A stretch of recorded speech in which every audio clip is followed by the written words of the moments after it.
Dinukot at minolestya umano ang isang batang natutulog sa bangketa sa Quezon City kasama ng kanyang mga magulang. Nasagip naman siya at inaresto ang umano'y suspect. Ang nahuli kam na pagkidnap sa kanya sa pagtutok ni John Consulta. Madaling araw kanina nang makunan sa CCTV ang pagdaan ng isang lalaki sa kalsadang ito sa Quezon City. Pero imbis na dumiretso, bigla siyang huminto, nagmasid-masid at dahang-dahang bumalik habang tumitingin sa gilid ng bangketa. Ilang saglit pa,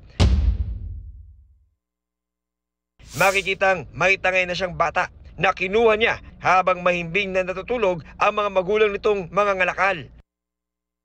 Kita sa CCTV na may nakasulubong na nakapayong na babae ang patakas sa suspect na nakita ang pagkuha sa bata. Ginising ng babaeng nakapayong ang mga magulang na dali-daling hinabol ng dalawang lalaki ang suspect. Pero mabilis na sumakay sa isang jeep na dumaan ang suspect.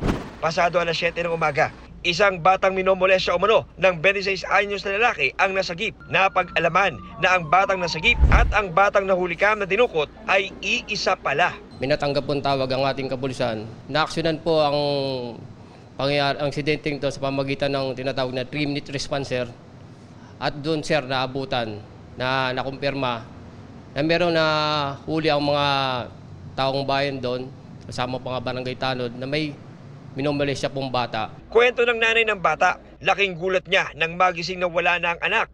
Nasa loob pa raw ito ng damit niya nang natulog sila kagabi. Parang binaksakan po ko ng martilyo.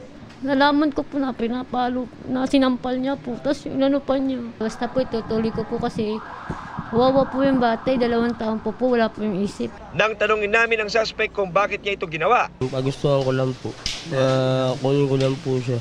Bakit? Utusan ko lang po manghingi po, mamalimos po. Pasensya na po, nagawa ko po sa anak niyo po, humihingi po ko ng tawad.